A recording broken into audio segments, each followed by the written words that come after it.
हिंदी हिंदू हिंदुस्तान, एक साथ सबका अपमान। नमस्कार मित्रों, मैं आपका दोस्त सुमित दहिया। आप मेरी बात से समझ ही गए होंगे हम किस विषय पर चर्चा कर रहे हैं। आज इस देश का बहुसंख्यक समाज और विशेषकर हिंदू समाज बहुत ज्यादा गुस्से में है। जो लोग अपने आप को हिंदू कहते हैं वो 24 घंटा हिंसा हिंसा हिंसा, नफरत नफरत नफरत, असत्य सत्य असत्य। आदरणीय राहुल गांधी जी का बार बार ये कहना कि हिंदू हिंसक है और हिंदू नफरत पैदा करते हैं या हिंदू 24 घंटे हिंसा करते हैं अथवा मिथ्या बोलते हैं, मैं उनके इन शब्दों की भर्त्सना करता हूँ, खेद व्यक्त करता हूँ। वे सम्माननीय और बहुत ज्यादा नाराज भी है। मैं इस बात पर चर्चा शुरू करूं उससे पहले जो हाथरस में दुखद दुर्घटना हुई है जिसमें बहुत सारे लोगों को अपनी जान गंवानी पड़ी, जिसमें ज्यादातर महिलाएं हैं, बच्चे हैं, उन सब के प्रति अपनी शोक संवेदना व्यक्त करता हूं और उम्मीद करता हूं कि इस प्रशासनिक लापरवाही में जिस जिस का भी हाथ है, जो भी वहाँ ऑर्गेनाइजर है, जो इसमें शामिल है, उसको बहुत सख्त से सख्त सजा वहाँ की सरकार एक्शन लेगी और देगी। देखिए, राहुल गांधी जो हैं वो एक तरीके से भारतीय जनता पार्टी और हिंदुओं के लिए एक एसेट हैं। हमें उनको बहुत धन्यवाद करना चाहिए। और ये मैं क्यों कह रहा हूं, ये बात आप पूरी समझिए। पहली बार राहुल गांधी किसी संवैधानिक पद पर हैं, वो लीडर ऑफ अपोजिशन हैं, और जब तक वो लीडर ऑफ अपोजिशन हैं और रहेंगे, सबसे पहले कांग्रेस का धन्यवाद कीजिए कि उन्होंने राहुल गांधी को इस पद पे बिठाया। फिर राहुल गांधी का धन्यवाद कीजिए, जितने साल वो लगातार लीडर ऑफ ओपोजिशन के रूप में बोलेंगे उतना ही हिंदू और सनातनी समाज एक होगा। और हिंदू और सनातनी समाज जब जब मैं इस पूरी वीडियो में कहूंगा उसका अर्थ होगा हिंदू, सिख, बौद्ध, जैन, ये सब हिंदू समाज, हिंदू, सनातनी, सिख, बौद्ध, जैन, इन सब के प्रति, ये सबको ज्वाइंट करके, एकत्रित करके मैं हिंदू समाज और सनातनी समाज कहूंगा। ये अपमान जो उन्होंने किया है, और मैं शब्दों का हेर फेर ना करके एग्जैक्ट अगर कोट करूं तो जो लोग खुद को हिंदू कहते हैं, जो लोग खुद को हिंदू कहते हैं, वो हिंसा हिंसा, नफरत नफरत, असत्य असत्य, ये सब करते हैं। ये राहुल गांधी ने कहा। तो ये इन्होंने पहली बार नहीं कहा। अगर आप इनके लगातार बयान देखेंगे तो आपको पता लगेगा, इन्होंने एक समय ये कहा था, अभी कुछ समय पहले की बात है, जब इन्होंने ये कहा था कि जो हिंदू समाज में लड़के हैं वो मंदिरों में महिलाओं को छेड़ने के लिए जाते हैं, वो वहां पूजा प्रार्थना करने के लिए नहीं जाते। उससे पहले इन्होंने कहा था कि हिंदुओं में जो शक्ति का रूप होती है, हमारी जो माताएं हैं जिसपे नवरात्रों के व्रत रखे जाते हैं, हमें शक्ति के साथ लड़ना है, हमें शक्ति के साथ लड़ना है। बाद में बेशक ये सफाई देते फिरे, लेकिन प्रधानमंत्री जी ने बिल्कुल सही शब्दों का प्रयोग किया है। बाल बुद्धि बिल्कुल सही शब्द है इस व्यक्ति के लिए। ये इसके अलावा अगर आप देखें कि जिस प्रकार से मूर्तियों को उठा उठा कर टेबल पे पकड़ना, पटकना, बार बार उठाना, बार बार पटकना, ये इस देश के बहुसंख्यक समाज और इस देश का बहुसंख्यक समाज इस तरह से अपने देवी देवताओं का अपमान कभी नहीं भूलेगा। ये आने वाले समय में इनको जवाब मिलेगा। ये कहा गया हिंदू हिंसक होते हैं? ये है आपके संस्कार, ये है आपकी सोच, ये है आपकी नफरत इस देश के हिंदुओं के साथ। मैं आज इकोसिस्टम को बता देना चाहता हूं, उसकी हर साजिश का जवाब अब उसी की भाषा में मिलेगा।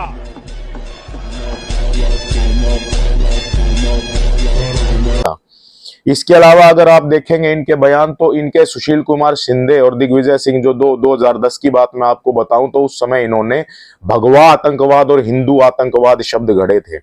भगवा आतंकवाद और हिंदू आतंकवाद जैसे शब्द कहने वाली पार्टी कांग्रेस जो है ना, इनके लगातार, चाहे इनके बड़े लीडर हो, चाहे इनके सांसद हो, चाहे इनके अलायंस पार्टनर हो, चाहे राहुल गांधी खुद हो, लगातार इन्होंने हिंदू समाज पर प्रहार किए हैं, हिंदू समाज का अपमान किया है। करोड़ों लोग जो खुद को गर्व से हिंदू कहते हैं उनको अपमानित करने का प्रयास किया है। अल्पसंख्यक समुदाय को खुश करने के लिए इन्होंने ये किया है। अगर आप देखेंगे तो इनके अलायंस पार्टनर ने जो हिंदू समाज या सनातनी समाज है उसकी तुलना डेंगू और मलेरिया से की थी। शक्ति के साथ लड़ना है, हिंदू नफरत, असत्य और हिंसा फैलाते हैं। ये सब राहुल गांधी के बयान। यहाँ जो हिंदू समाज के लड़के हैं वो महिलाओं को छेड़ने के लिए मंदिर जाते हैं, ये सब राहुल गांधी के बयान हैं। इसके अलावा राहुल गांधी ने हिंदू आतंकवाद और भगवा आतंकवाद जैसे शब्दों का प्रयोग दूसरे मुल्कों में और ओवरसीज में भी किया है। ये बयान इनके उस पर हैं, ये सारे इन्होंने दूसरे देशों में जहां भी ये जाते हैं वहां पर भी अपनी सरकार का और हर उसका अपमान करते हैं। इसके अलावा अगर आप देखेंगे कि जिस तरह से इन्हें भारत की सरकार पर, भारत के सर्वोच्च न्यायालय पर, भारत की एजेंसियों पर, चाहे उसमें ईडी हो, चाहे उसमें सीबीआई हो, चाहे उसमें आयकर विभाग हो, चाहे कोई भी एजेंसी हो, चाहे उसमें ईवीएम हो, चाहे उसमें चुनाव आयोग हो, जिस तरीके से इनको भारत की किसी भी एजेंसी पर, सरकार पर, सर्वोच्च न्यायालय पर विश्वास नहीं है, इसी तरीके से इनको स्पीकर पे भी विश्वास नहीं रहा। अब ये कहते हैं कि स्पीकर जो है ना वो बटन कहाँ है जिससे राहुल गांधी की आवाज चालू और बंद होती है। इनको लगता है वो बटन स्पीकर के पास नहीं है। इसके अलावा अगर आप देखेंगे कि राहुल गांधी पर जो है ना मुकदमों का जिक्र प्रधानमंत्री ने किया है। राहुल गांधी पर जितने मुकदमे दर्ज हैं उनके, इन्होंने मानहानि का मुकदमा इन पर जो इन्होंने चौकीदार चोर है और मोदी समुदाय जो है, मोदी कोई गोत्र नहीं है, पूरा समुदाय है गुजरात में, तो वहां पर इनके मानहानि के केस में जिन पे इसकी राहुल गांधी की संसद की सदस्यता गई थी और उसके बाद इनको घर भी खाली करना पड़ा था, जिसमें बाद में सुप्रीम कोर्ट ने उसको बहाल किया। तो वो जो है ना इन्होंने इनके ऊपर चल रहा है, जो इनका जो हजारों करोड़ के घोटाले का आरोप इन पर है, जिस पर ये जमानत पर बाहर है माँ बेटा। उसके अलावा अगर आप ये देखेंगे कि इन पे ओबीसी को चोर कहने का मुकदमा चल रहा है। भारत दुनिया की सबसे बड़ी पार्टी का जो राष्ट्रीय अध्यक्ष है उसके खिलाफ मानहानि का मुकदमा इन पर चल रहा है। जितनी भी बचकाना हरकतें राहुल गांधी, चाहे वो संसद में आंख मारना हो, चाहे संसद में जाके प्रधानमंत्री के गले पड़ना हो, चाहे ही जो है ना सार्वजनिक तौर पर एक सांसद के रूप में कैबिनेट का पास किया हुआ अध्यादेश फाड़ना हो, जितनी भी बचकानी हरकतें बाल बुद्धि बालक राहुल गांधी जी ने की, वो सारी की सारी अब भी इसी प्रकार से जारी है। एक परिपक्वता का अभाव इनके अंदर लगातार बना हुआ है, जिससे संसद को, न केवल हिंदू धर्म को बल्कि संसद की भी गरिमा ये भंग करने का प्रयास निरंतर कर रहे हैं। लेकिन जैसा कि मैंने कहा, इसका ये पहलू भी है कि जितना ये बोलेंगे उतना ये एक्सपोज होंगे और उतना हिंदू समाज और सनातनी समाज एकजुट होगा इनके खिलाफ। इसके अलावा अगर आप देखेंगे, प्रधानमंत्री को गालियां देने का तो कांग्रेस ने रिकॉर्ड बना दिया है। इनको ये लगता है कि 99 सीटें जो इनकी आई हैं वो इनकी जीत है। ये बहुत तगड़े भ्रम में है। इनको ये लगता है पहली बार राहुल गांधी संसद में बोले, हिंदू समाज, सिख समाज और सभी जो है ना, सभी धर्म, सभी समाजों का इन्होंने अपमान किया। लगभग 8 से 9 नियम इन्होंने पहली बार में ही तोड़ दिए। जो संसद की मर्यादा और गरिमा होती है उसको भंग किया। जो संसद के नियम कायदे कानून है, जो संसद की बुकलेट है, उसमें बार बार वहां जो सीनियर और वरिष्ठ नेता हैं उन्होंने बताया भी, ठोका भी, लेकिन वो लगातार नियमों का उल्लंघन करते चले गए। इसके अलावा लगातार 90 मिनट बोलने के बाद जब प्रधानमंत्री का 2.25 घंटे का भाषण हुआ तो लगातार कांग्रेस ने जो है ना वहां पर उनको बोलने में जो है ना बाधाएं पैदा की। और राहुल गांधी के लिए सबसे ज्यादा शर्मसार करने वाली बात यह है कि उन्होंने अपने सांसदों को वेल में जाने के लिए कहा। यह बात सीसीटीवी कैमरों में कैद हुई है संसद के। उन्होंने अपने सांसदों को वेल में जाने के लिए कहा है, इशारा किया है। इस पर जो है ना गंभीर तरीके से इस पर जो है ना रिएक्शन जो है ना, हमारे ओम बिरला जो हमारे लोकसभा के स्पीकर है, उन्होंने गंभीर रिएक्शन इस पे दिया है। तो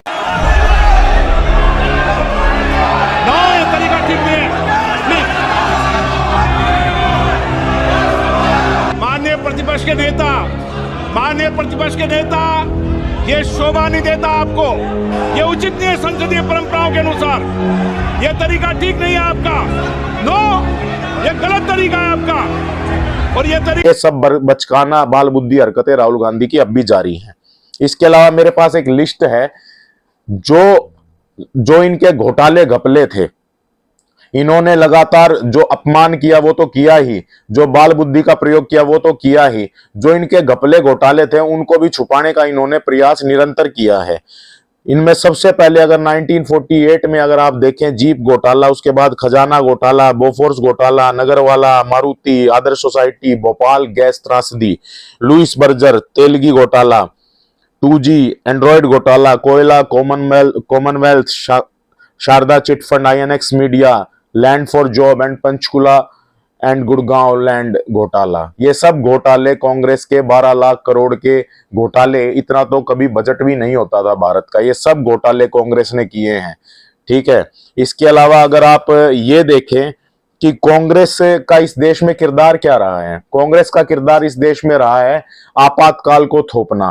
कांग्रेस का किरदार इस देश में रहा है 1984 में इस देश की जो मतलब जो है ना अकाल तख्त पे टैंकों को चढ़ा देना। कांग्रेस का इस देश में किरदार रहा है कि जो जगदीश टाइटलर और कन्हैया कुमार जैसे लोग लगातार जो देश को गालियां देते हैं, लगातार जो मतलब जो है ना भारत तेरे टुकड़े होंगे की दुआ करते हैं, या धर्म के आधार पर जो है ना मारते हैं, बरगलाते हैं। ठीक है, और जो है ना 1984 में दिल्ली में जो है ना सिखों को गले में टायर जला जला के मारा था। ठीक है, ऐसे लोगों को पार्टी में ओहदे देती है, टिकट देती है, संसद तक पहुंचाती है, और वो खूब मतलब इनके राज में मलाई खाते हैं। तो ये कांग्रेस का इस देश में किरदार रहा। आर्टिकल 356 का 90 से ज्यादा बार प्रयोग करके चुनी हुई सरकारों को गिराना इनका किरदार रहा। इनका किरदार रहा जो है ना इनके समय कहा था, सुप्रीम कोर्ट का यह बयान था कि CBI पिंजरे में बंद तोता है, ये इनका किरदार रहा। सार्वजनिक तौर पर अध्यादेश फाड़ना इनका किरदार रहा। जो कैबिनेट है उसके ऊपर NSC बनाना, जिसकी चेयरपर्सन सोनिया गांधी हो, ये इनका किरदार रहा। तो ये सब इनके किरदार रहे। और मैं ये भी आपको बताना चाहता हूं कि बिल्कुल सही प्रधानमंत्री जी ने ये बातें कही कि जिनके दर्शन होते हैं उनके प्रदर्शन नहीं होते, और कांग्रेस एक परजीवी कांग्रेस के रूप में याद करी जाएगी। क्योंकि इसका रीजन है, इसका बहुत बड़ा कारण है, वो 64 सीटें जिन पे भारतीय जनता पार्टी और कांग्रेस का सीधा मुकाबला था, उसमें केवल कांग्रेस ने 2 सीटें जीती हैं। और इतनी बड़ी राष्ट्रीय पार्टी, इस देश की सबसे पुरानी पार्टी, दूसरे स्टेटों में बैसाखियों पर है। अगर उसको अपना प्रभाव खत्म होता दिख रहा था और अपना प्रभाव बढ़ाना था तो उसको खुद सामने आना चाहिए था, लेकिन वो समाजवादी पार्टी की बैसाखियों पर है, RJD की बैसाखियों पर बिहार में है, अन्य क्षेत्रों में, अन्य सूबों में अन्य पार्टियों की, जो क्षेत्रीय पार्टियों की बैसाखियों पर यह पार्टी चल रही है। 99 सीटें इसने जीती हैं और इनको भ्रम हो गया है कि ये जो है ना जीत की तरफ बढ़ रहे हैं। अब मैं आपको ये बता दूं, जरा ये कह रहे हैं कि हिंदू जो है ना हिंसा करते हैं। ठीक है, तो अगर आप ये देखें कि ऊपर से नीचे देख लें या नीचे से ऊपर देख लीजिए। अब आप मुख्तार अंसारी को देख लीजिए, अतीक अहमद को देख लीजिए, दाऊद इब्राहिम को देख लीजिए, ओसामा बिन लादेन को देख लीजिए, बॉम्बे जो हमला हुआ था उसमें सारे के सारे जो ये आतंकवादी मारे थे, या जिंदा आतंकवादी अजमल कसाब को देख लीजिए, या इस दुनिया में जितने भी आतंकवादी ग्रुप सक्रिय हैं, बोको हरम से लेके और जितने भी पाकिस्तान और अफगानिस्तान के बॉर्डर पर तोरा बोरा की पहाड़ियों में जितने भी आतंकवादी ग्रुप सक्रिय हैं, वो देख लीजिए। उनमें से बता दीजिए कौन सा हिंदू है, अगर राहुल गांधी जी से पूछा जाए तो।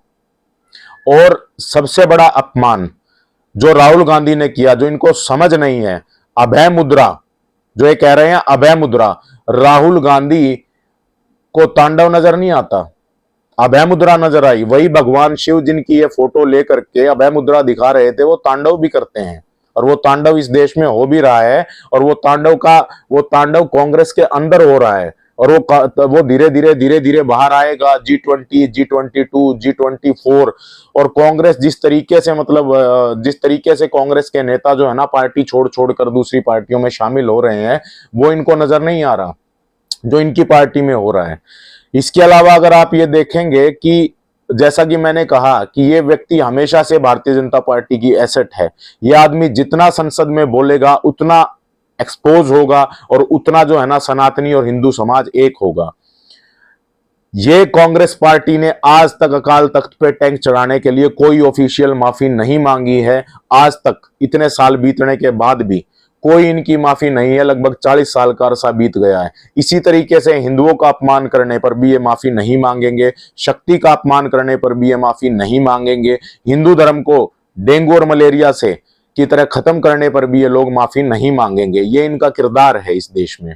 ये एक बिल्कुल ऐसे भीड़ की तरह है, मान के चलिए जैसे एक भीड़ है, एक बहुसंख्यक समाज की भीड़ है। ये चाहते हैं वो जात पात में बट जाए और उसके पीछे अल्पसंख्यक जो समाज है वो सब इनका वोट बैंक है, और वो जो जात पात में समाज बट जाए तो उसमें से इनको जो है ना सॉफ्ट हिंदुत्व के रास्ते से जितना ज्यादा वोट इनको मिल जाए जिससे ये सत्ता आसीन हो पाए। लेकिन 1984 के बाद आज तक का ये इतिहास और रिकॉर्ड पे ये है कि 1984 के बाद केवल 250 सीटों से ऊपर कभी ये पार्टी नहीं गई। 1984 में ऐसा आखिरी बार हुआ था। उसके बाद ये पार्टी जिसका नाम कांग्रेस है ये उससे ऊपर सीटों से कभी नहीं गई। इस पार्टी का जो निर्माण है, इस पार्टी का जो 140 साल पहले निर्माण, वो भी किसी हिंदू ने या किसी सनातनी ने नहीं किया था। ये हिंदू और सनातनी विचारधारा के हमेशा से खिलाफ हैं। इस बात के इतिहास में न जाने कितने प्रमाण मौजूद हैं। आज ये 15 वर्षों से इस देश की लगभग तीसरा टर्म ये भारतीय जनता पार्टी का है। 15 सालों से ये इस देश की सत्ता से दूर हैं। किसी राज्य में 20 साल से, किसी राज्य में 30 साल से, किसी राज्य में ऐसे स्टेट हैं जहां 60-60 साल से ये सत्ता से दूर हैं, और 13-13 स्टेटों में इनका खाता नहीं खुला है। पिछली बार इनका 18-19 स्टेटों में खाता नहीं खुला था। उससे पिछली बार भी 2014 में भी ऐसा हुआ था। लेकिन किसी ने बालक बुद्धि को यह समझा दिया है कि ये उनकी नैतिक या इनकी मॉरल जीत है। ठीक है, ये 99 सीटें इनकी मॉरल जीत है। ये बातें सब आपके संज्ञान में रहनी चाहिए, इस देश के बहुसंख्यक समाज के संज्ञान में रहनी चाहिए, और ये भी साथ में संज्ञान में रखना चाहिए कि हिंदू और सनातनी समाज अगर एकजुट होगा तभी वो है ना आगे बढ़ पाएगा, उन्नति कर पाएगा, प्रगति कर पाएगा और सुरक्षित भी होगा। इस देश में ही 9 राज्य ऐसे हैं, इस देश में 200 जिले ऐसे हैं, इस देश में 300 तहसीलें ऐसी हैं, इस देश में न जाने कितने मोहल्ले ऐसे हैं जहां हिंदू अल्पसंख्यक है। यह बात हमें सोचनी पड़ेगी। इस देश में 9 राज्य, 200 जिले, 300 तहसीलें, न जाने कितने गली मोहल्ले ऐसे हैं जहां पर हिंदू अल्पसंख्यक है।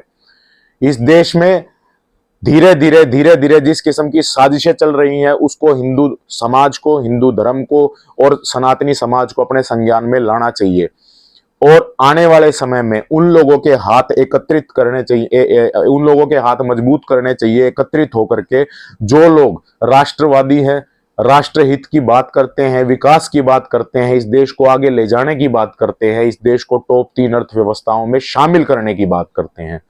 तो यही मेरी आपसे अपील रहेगी कि बिल्कुल एकजुट होकर के ना, और हमारे देश की और हमारे समाज की और अपने धर्म की रक्षा और सुरक्षा के लिए एकजुट होकर के हमें लड़ाई लड़नी चाहिए। इस प्रकार के तत्वों से आगे भी हम इसी प्रकार से जो है ना अपनी बातचीत और चर्चा जारी रखेंगे। आपसे रिक्वेस्ट है इस वीडियो को ज्यादा से ज्यादा शेयर कीजिएगा। बहुत बहुत धन्यवाद।